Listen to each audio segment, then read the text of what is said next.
Hi guys, welcome back to Physics 210.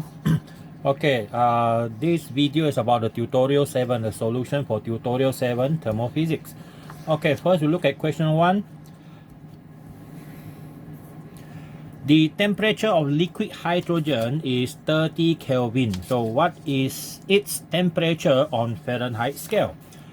Okay, the temperature in Kelvin is 30 Kelvin. Okay, and then you need to change to Fahrenheit. It's easier we change to degree Celsius first. So the degree Celsius will be our Kelvin, okay, minus 273.15. So in this case, we're going to get negative, okay, 30 minus 273.15. Okay, we get this one. So 30 minus 273.15, we get negative 243.15 degrees Celsius. Okay, so that one is in degrees Celsius. And then changing from degree Celsius, okay, to Fahrenheit. If we look at the formula, there are two formulas, right? So the temperature in Fahrenheit, you want to change to degree Celsius, is 5/9, and then here you have the temperature in Fahrenheit minus the 32. Okay, minus the 32. Now, if it is the opposite, you want to get in Fahrenheit, then that will be 9/5 Tc plus 32. Okay, Tc plus 32. So they are actually the same equation. We just make it in a way that is much more convenient to use. So we're going to use this equation. So our Tf in Fahrenheit will be 9/5 Tc, that is negative 243.15 plus 32. Okay, so we have this one plus 32 multiply by 9 and then divide by 5. So I get negative 380.07 degrees Fahrenheit. But since this one is the most accurate to two significant figures, so leave our answer to just negative 380 degrees Fahrenheit to two significant figures. Okay, so that is question number 1, conversion of unit of temperature. And then number 2, dermatologists, the one look at the skin, often remove small precancerous skin lesions by freezing them quickly with liquid nitrogen, which has a temperature of 75. Okay, so question 2, you have temperature in Kelvin is 75 Kelvin. A, we need to change to degree Celsius. So T in degree Celsius will be 75 minus 273.15. Okay, 75 minus 273.15. You get negative 180.15 degrees Celsius. So round up become 100. 98 is good enough. Okay, and then next one is to change to Fahrenheit.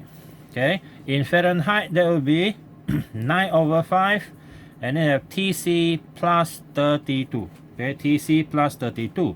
So that will be 9/5 minus 180 plus 32. Okay, this one plus 32 times 9 divided by 5. So minus 299 degree Fahrenheit. Okay, all right. So that is the answer for tutorial number 2. Okay, next one. A time and temperature sign on a bank indicates that the outdoor temperature is minus 30. Find the corresponding temperature on the Fahrenheit scale. Number 3. The temperature in degree Celsius is minus 30.0 degrees Celsius. So we need to find in a Fahrenheit, that will be 9/5 Tc plus 32. So we have minus 30 plus 32 times 9 divided by 5. So that will be 3.60 degree Fahrenheit. Okay, 3.60 degree Fahrenheit. Check again. minus 30, so plus 32, and then multiply by 9, divide by 5, so 3.6 degree Fahrenheit. Okay. Okay, that is question number 3. Next, question number 4. Okay, question number 4.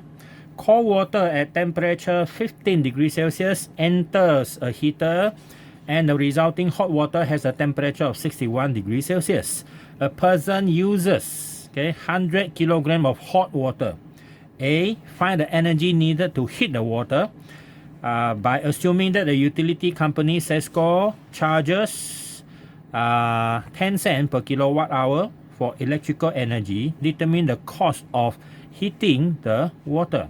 Okay, so we calculate A first. So initial temperature is 15 degrees Celsius. Then the final temperature is 61 come out from the heater. And that person uses 100 kilogram of water. So we also given the C for water, the specific heat capacity is 4186. So the amount of energy needed is calculated by this one, MC delta T or MC theta. Okay, so the mass 100, 4186 times the changes in temperature. That is the amount of energy needed to raise the temperature. 4186 times 61 minus 15. Okay, is 1.93 times 10 to the power 7 joule of energy. That is joule. Okay, joule, yeah. Okay, then we need to change to kilowatt then. Then we need to change to kilowatt. Okay, how to change to kilowatt? Kilowatt hour, okay, you see here, 1 kilowatt hour is equivalent to 1000 watts multiplied by 1 hour. Okay, 1 hour. So if we change the unit further and further, you're going to get that this is 3600 seconds. And if you look at the watt, it is joule per second. So now we have our answer, 3.6 10 to the power 6 joule.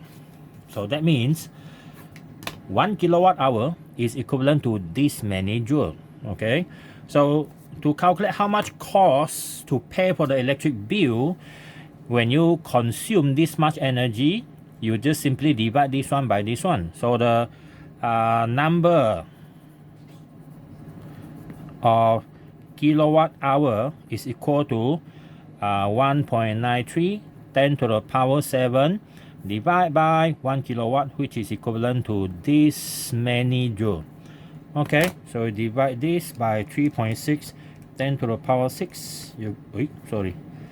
1.93 power 7 divided by 3.6 power 6. So we have 5.36 number of kilowatt hour. Okay, kilowatt hour. And the cost, how much you have to pay, is equivalent to 10 cents multiplied by 5.36 kilowatt hour. So you get this. This is what? 0.54. 54 cents. Okay, 54 cents. Alright. So that is amount of money you have to pay to the utility company. Okay. Now, next question, number 5.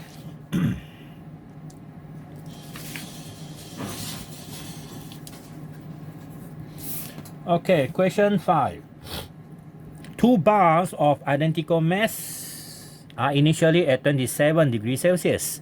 One is made from glass and the other from another substance. I call it X, okay, substance X.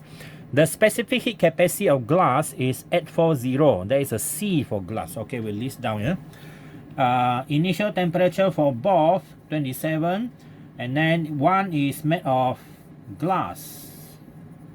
Okay, another one is unknown, substance X, and the C for glass is 840 joule per kilogram per degree Celsius. X unknown, okay, X unknown, so we just leave it like CX, okay, CX. So when identical amount of heat are supplied, so both are given the same amount of heat, Q, okay, Q. So the glass bar reaches a temperature of 88 degrees Celsius. That is a final temperature, 88 degrees Celsius, and the final temperature for the substance X is 250 degrees Celsius. What is the specific heat capacity of the substance X? So since they said the amount of heat given is the same, so the amount of heat given to the glass and also amount of heat given to the X is the same, so we have MC delta T, MC delta T. This one is glass, glass, glass, X, X, X. So we need to find the CX, okay? So, two bar of identical mass, so the mass will be the same, so we can cancel the mass, okay? Same mass, cancel the mass. And then this one is given at 40. The changes in temperature for the glass is 88 minus 27. This one CX unknown. The changes in temperature is 250 minus 27. So from here we can get the CX. Okay. Now have a look here. 88 minus 27. Oh, sorry. 88 minus 27, and then multiply 840, right? And then divide by this 250 minus 27. Alright, so we have the value is 230 joule per kilogram per degree Celsius. Okay, joule per kilogram per degree Celsius. So roughly what is this material? This material is very near to plumbum. Okay, plumbum or lead. Alright, okay, that is question number 5. Question number 6. How much energy must be removed from 0.5 kg of water at 20 degrees Celsius, okay, to turn it into ice at -5? Okay, so initially you have water, okay, let's say the contain this one is water at 20 degrees Celsius, 0.5 kg here. Initial temperature 20 degrees Celsius. You want to turn it into ice, you need to bring down the temperature to 0. Okay, water at 0 degrees Celsius. Okay, water at 0 degrees Celsius. So that means you need to take away the heat. Take out the heat, we call this one Q1, and it involves MC delta T or MC theta.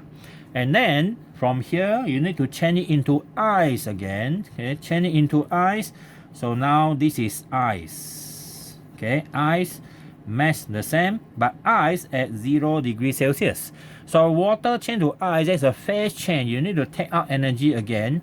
So that one is MLF, latent heat of fusion. Okay, latent heat of fusion.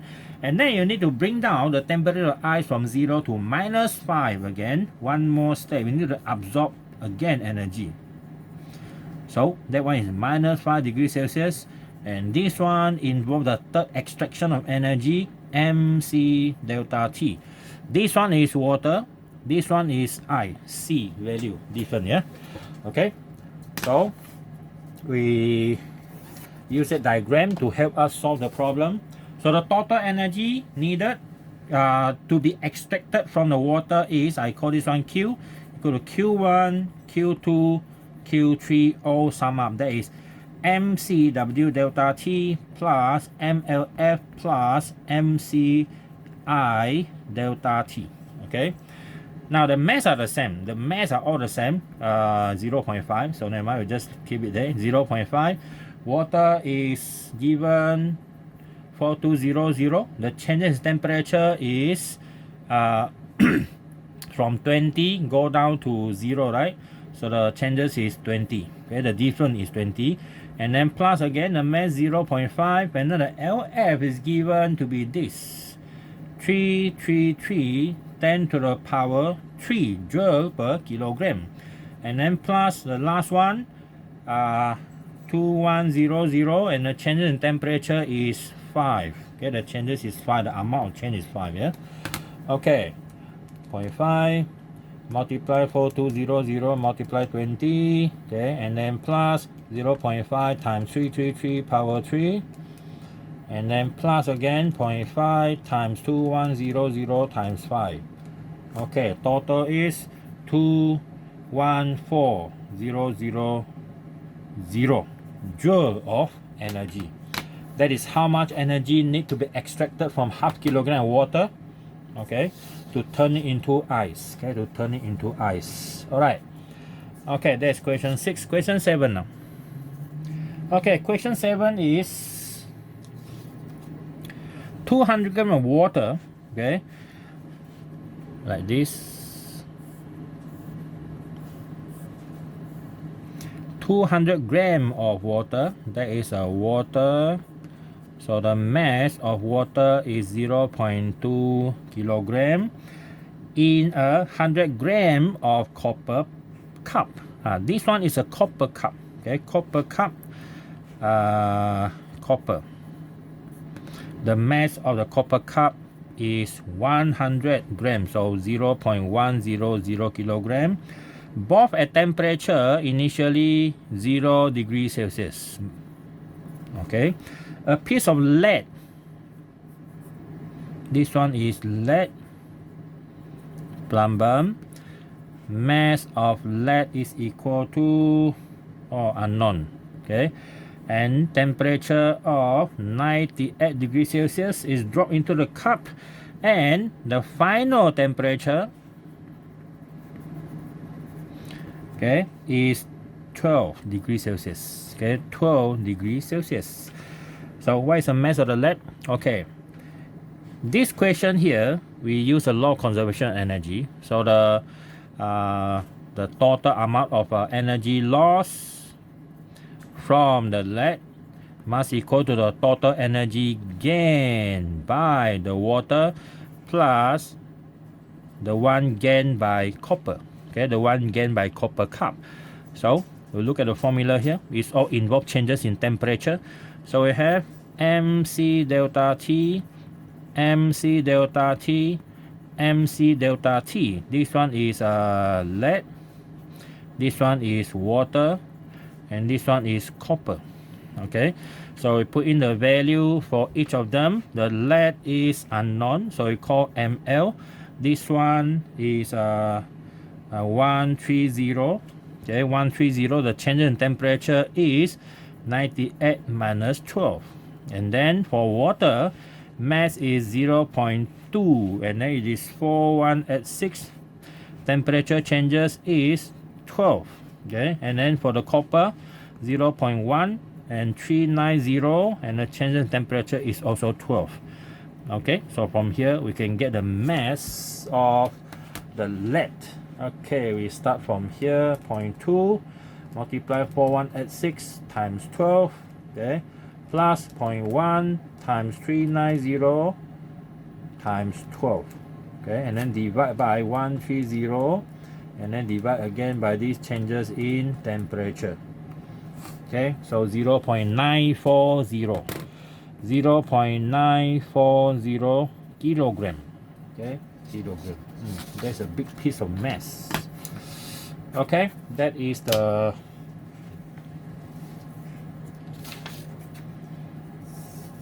question 7. Okay, these are page 2. Next we go to question number 8. Okay, question number 8. How much heat is needed to completely melt a piece of 3 kilogram lead, which is initially at 20? Okay, given the melting point is 370, completely melt it. Okay, so number 8 here. So I just straight away write down the formula. Yeah? Total energy needed is there are two stages here. It starts from 20 degrees Celsius, go to 327. So that is MC delta T. Plus, when it is already reaching 327, it need to turn into liquid phase. So that one is MLF. Okay, so that one is the mass of the lead 3, and this one is 130. And then the change in temperature 327 minus 20. plus the mass of 3, and then this one is 2.5 10 to the power 4 joule. Okay, so 3 times 130 times 327 minus 20. Okay, and then plus 3 times 2.5 power 4. Alright, so answer is 195,000 joule. Okay, 195,000 joule. Alright, so that's it for our tutorial 7. Okay, see you next time.